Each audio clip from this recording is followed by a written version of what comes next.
Ada sebuah rahasia bernegara yang juga merupakan pelajaran di akademi dulu, yaitu bagaimana strategi bernegaranya Bapak Negara Indonesia, yaitu Bung Karno. Tentunya sebagai putra Indonesia, kalau di akademi dulu ada cerita sejarah yang membawa nama Indonesia, bangganya bukan main. Maklum, itu di negara seberang soalnya. Dalam hal keilmuan di akademi dulu, sekedar menginformasikan, urusan Rothschild ada lebih dari 10 jam pelajaran di kelas menjelaskannya. Misalnya, bagaimana mereka temurun mengendalikan kawin antar sepupu demi menjaga kemurnian turunan mereka dan menjaga harta mereka dalam sistem distribusi keuangan dan kendali sumber daya alam dunia. Jadi, ketika pelajaran bernegara dari banyak negara diajarkan, selain dari sisi who control the world dan how the world work, sampailah ke strategi bernegaranya Bung Karno. Dan ini keren sekali. Ceritanya kita sederhanakan. Di dalam membuat mineral 99,9%, misalnya emas, platinum, perak, itu prosesnya dari gunung, batuan atau tanah, diambil, diproses tambang, dimasukkan smelter, di refining, jadilah metal murni. Metal murni dari mineral tambang. Proses membuat 1 kg emas dengan 1 ton emas ya sama saja mata rantainya. Disinilah kejeniusannya Bung Karno dimulai. Dia merasa mengapa harus menunggu mineral metal itu ada dulu baru kita manfaatkan sebagai alat jual beli metal atau alat tawar, dijadikan underlying terbitnya mata uang atau currency. Oleh Bung Karno apa yang dilakukan? Data di gunung, dihitung cost accountingnya, maka diperkirakan misalnya dengan kecepatan 10 tahun nantinya akan dapat 1000 ton emas misalnya. Maka ketimbang nunggu 1000 ton itu ada, rupiah di print saja senilai 1000 ton emas sekarang, di mana modal untuk membuat 1000 ton emas tersebut mulai dari mining proses hingga pemurnian refining katakanlah 30%-nya. Lah, gunungnya gunung sendiri ngapain dibayar? Karena itu harganya cuma 30%. Yang dibayar hanya proses tambang hingga pemurnian saja, karena itu dapatnya cuma 30%. Yang 70% uang cetak tadi untuk membangun proyek produktif. Dan proyek produktif seperti industri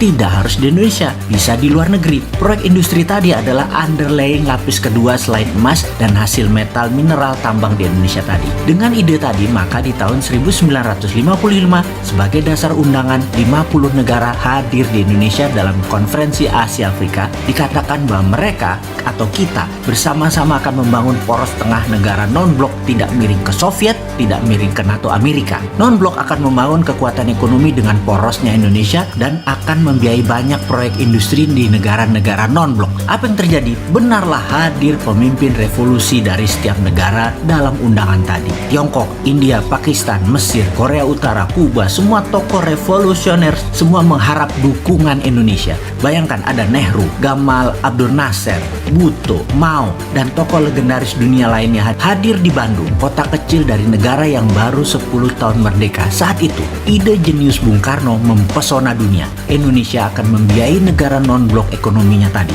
Ternyata, Bung Karno hanya pemikir tunggal atau pemikir sendirian. Di dalam negeri, dirongrong kelompok-kelompok yang ingin berkuasa seperti kaum nasionalis, kaum sosialis, komunis, terus berada di sekeliling Bung Karno untuk dapat mempengaruhi kebijakan politik Bung Karno. Kaum Nasakom itu dirangkul oleh Bung Karno. Inilah yang membuat gonjang-ganjing politik nasional kala itu. Di dunia, kekuatan diplomasi dan manuver rupiah sebagai kekuatan ekonomi belum digarap sempurna. Geoekonomi belum tergarap cantik. Jadinya, beliau selesai dengan kudeta cantik di tahun 1966 yang selanjutnya sahabat tahu ceritanya. Pelajaran sejarah di akademi berhenti di cerita tersebut. Namun dunia tidak berhenti di situ. Tiongkok mengambil ide Bung Karno. Mereka tanpa jaminan sumber alam mineral metal berani melawan hegemoni negara superpower di tahun 90-an, di mana Amerika lagi fokus di Timur Tengah untuk mengambil energi minyak dan gas. Tiongkok printing renminbi berdasarkan industri dalam negeri. Dalam 20 tahun underlying mereka kuat dan mulailah ekspansi ke luar negeri, meminjamkan renminbi cetakan yang banyak ke negara luar